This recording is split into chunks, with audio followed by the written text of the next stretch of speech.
Sylvanus Olympio had a grand vision for Togo and Africa, one that was rooted in unity, independence and self-determination. March 25, 1962, a pivotal moment in African history. The first president of Togo, Sylvanus Olympio, stepped onto the international stage in an exclusive interview with NBC's Meet the Press. This historic conversation reveals the mind of a visionary leader navigating the complex post-colonial landscape of a newly independent Africa. He spoke passionately about the unity of the Ehwe people, divided by arbitrary colonial borders between Togo and Ghana. Olympio believed that the will of the people, not external pressures, should guide their destiny, defending Togo's sovereignty with unwavering determination. But his vision of sovereignty clashed with Ghana's leadership under Kwame Nkrumah. Olympio condemned interference from larger states, making it clear that Togo's independence was not up for negotiation.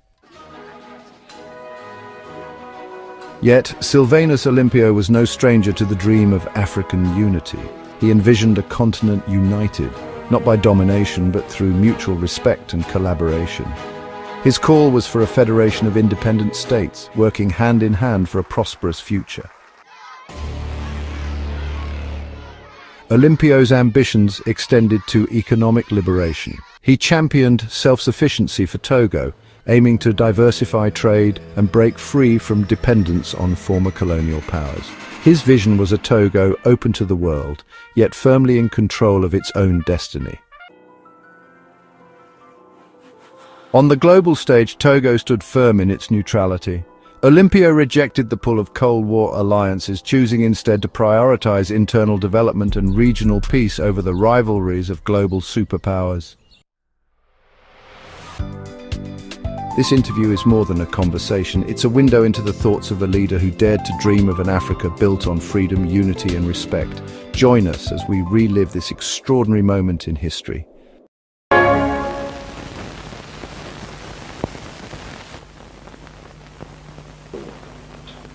Our guest today is Sylvanus Olympio, the President of the Republic of Togo, the smallest independent African nation. President Olympio is in this country as on an official visit to President Kennedy, who has called him an exceptional figure, not only in Africa, but on the world scene. And now here is the first question from Lawrence E. Spivak, permanent member of the Meet the Press panel. Mr. President, I believe you first came to this country in 1947. Have you noticed any significant changes here in the 15 years that have passed? Well, my first visit to the United States was in connection with the Trusteeship Council of the United Nations. So in 1947, I saw more of the United Nations, which was then at leg success, than the United States as a country. If there is any significant change between 1947 and during my present visit, I would say that, of course, the United Nations got a new building now, which they didn't have in 1947. And also that most of the people I knew at the time are no longer there. Do you think that the hopes you had for the United Nations in 1947 have in any way been fulfilled? I definitely think so. I have been confirmed more in my view that the United Nations will grow in stature and importance as time goes on.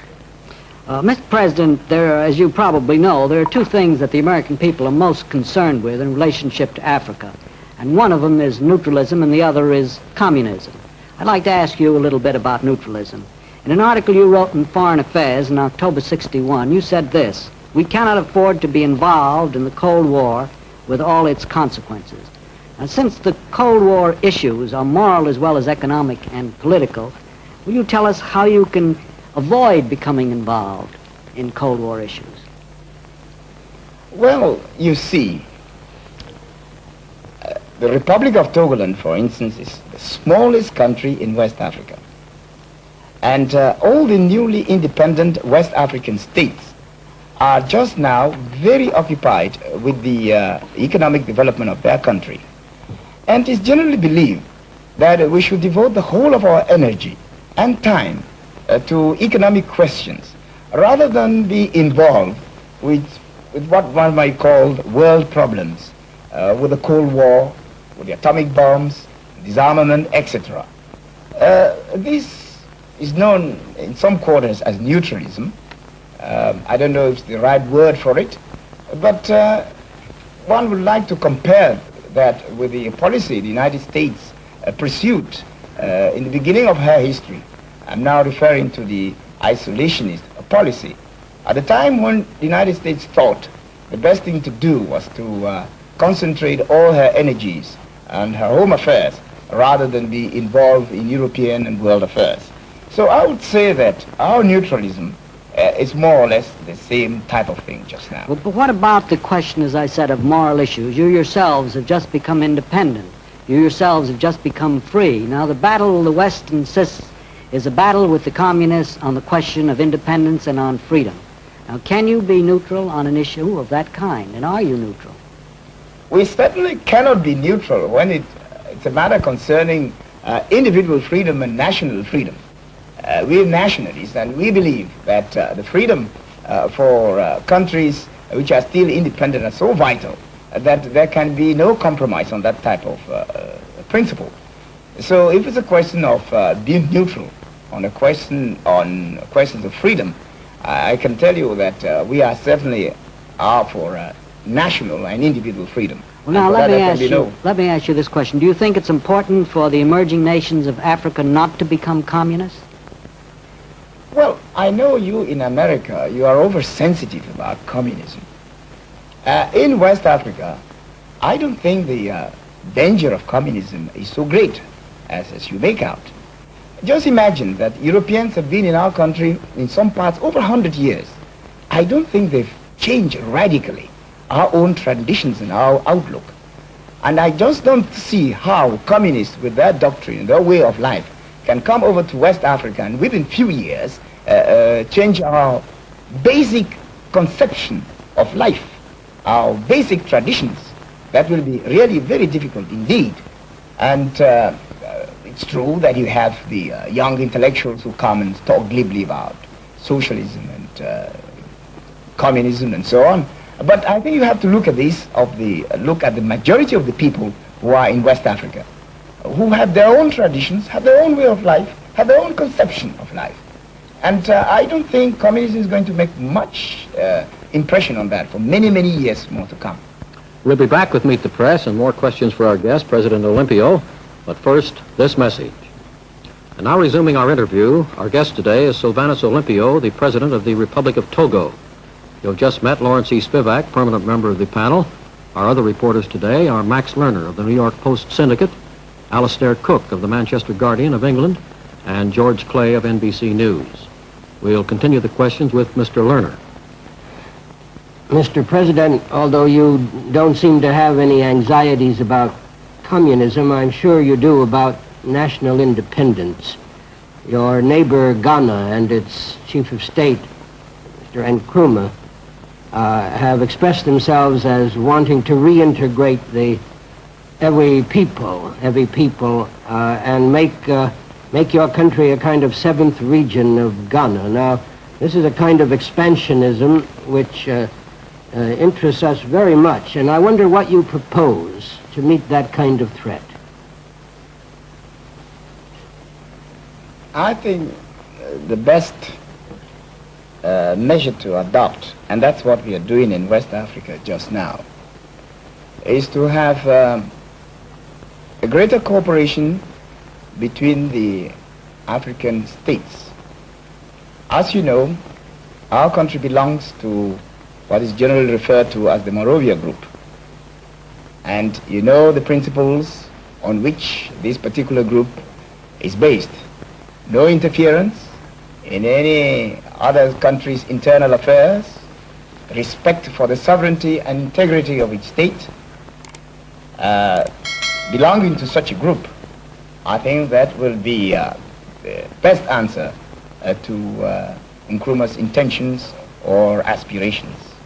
Does that mean, Mr. President, that if there should be an attack, I gather your army is not a massive army in Togo, consisting perhaps of several hundred soldiers. If there should be an attack, would you expect these other members of the Monrovia group to assist you, or might perhaps, I notice how many times your representatives have voted with the Soviet Union in the United Nations as compared with the United States. Would you expect the Soviet Union perhaps to give you some protection, or the UN? We have no particular engagement or convention with the Soviet Union. But I am certain that my friends in the Monrovia group would at least give us a moral support, if not a material support. And you know, in this world today, moral support goes a very long way, and that should even deter aggression in a small place like West Africa. Mr. Cook.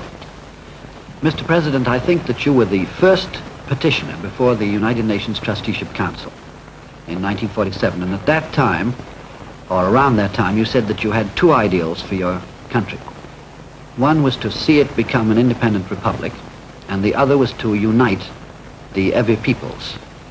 Now, my question is this: isn't there a fundamental contradiction between the independence of a country and the unification of a race or tribe which now lives partly in that country and partly in another country, which has its own sovereignty and is jealous of it? I don't see any contradiction in it at all. If you have followed our history, during the colonial regime, we didn't come out with an outright demand for independence at the start. We only pointed out the difficulties and hardships these arbitrary boundaries created, that is, between ourselves and Ghana. And we sought at the time to get down some of these difficulties, for instance, customs barriers, to do away with the custom barriers, to harmonize taxation, and also to facilitate movement of persons and properties in a large way. And therefore, if we are independent, at any rate it was my hope that if the Republic of Togoland is independent, and Ghana also being an African independent state, it should be very much easier to achieve these ends, that is, abolish customs barriers, facilitate the movement of persons and properties, and thereby make life very much easier for the Ewe people. You see, in the old days, in the colonial regime, the Ewe people who were living in Ghana were, so to speak, British subjects, with British ideas. And we living in Togoland were supposed to be French assimilated persons. All that has disappeared now. We are just pure African citizens of independent states, and collaboration should be very much easier. Mr. President, you mentioned earlier that you want to concentrate all your energies on economic development.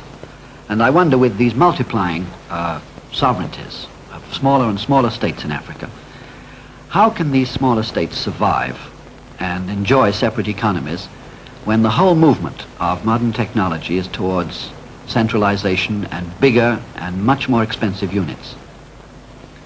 We appreciate that. And that is one of the reasons why we are trying these groupings in Africa just now. And as you know, those things are not very easy. And we are trying to start with what should be very easy to accomplish in the shortest possible time, and then gradually get on to more and more difficult problems. But we are very much alive to the fact that the African territories must group together if they are to do big things, if they are to have big developments in the various parts. Mr. Clay. Mr. President, you've spoken of the African countries grouping together. Bluntly, what is your objection to Togo, which is, after all, such a small country, being incorporated into a larger state like Ghana?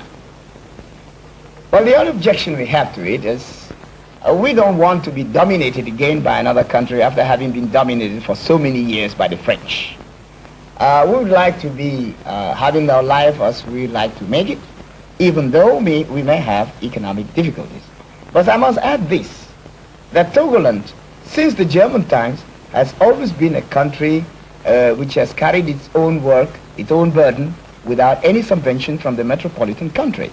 Many people think that Togoland, as it is small, cannot possibly balance its budget, cannot have enough money to do the most ordinary things. That, of course, is all wrong.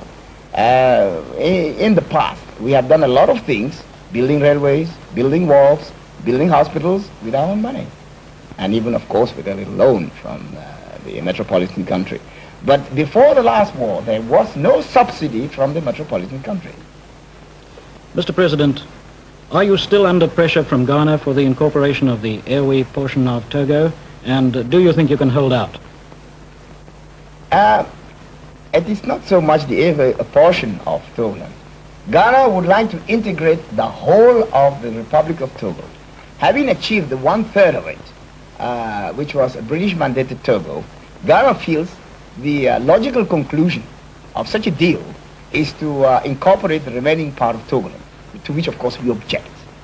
And then you'll agree with me that with the present conditions in Ghana, nobody will willingly join such a country unless by war, unless forced by war. Mr. President, you yourself have said that most of the boundaries which today exist in Africa are artificial boundaries imposed by the colonial countries. Why then is there this great desire among all these newly independent countries to retain those boundaries? Well, it's very easy to understand, you see. Imagine that you are members of the same family, and as it happens in our country, you've all been given plots of land to cultivate. After having worked on that land for a long time, you begin to look at it as your property, and that doesn't belong so much to the family as to yourself. It's exactly the same thing with us. Having occupied a small portion of Africa under one particular regime for many years, we begin to think it's ours, and it doesn't belong to the whole of West Africa. Mr. Spivak. Mr. President, last November in the UN, your country, your delegate, voted for a resolution on nuclear testing calling for a moratorium without inspection or controls. Now that is the big issue at Geneva today. The Russians favor such a moratorium. Where does Togo stand today? Where do you stand today on the question of nuclear testing? We sincerely believe that they should abolish all atomic bomb tests.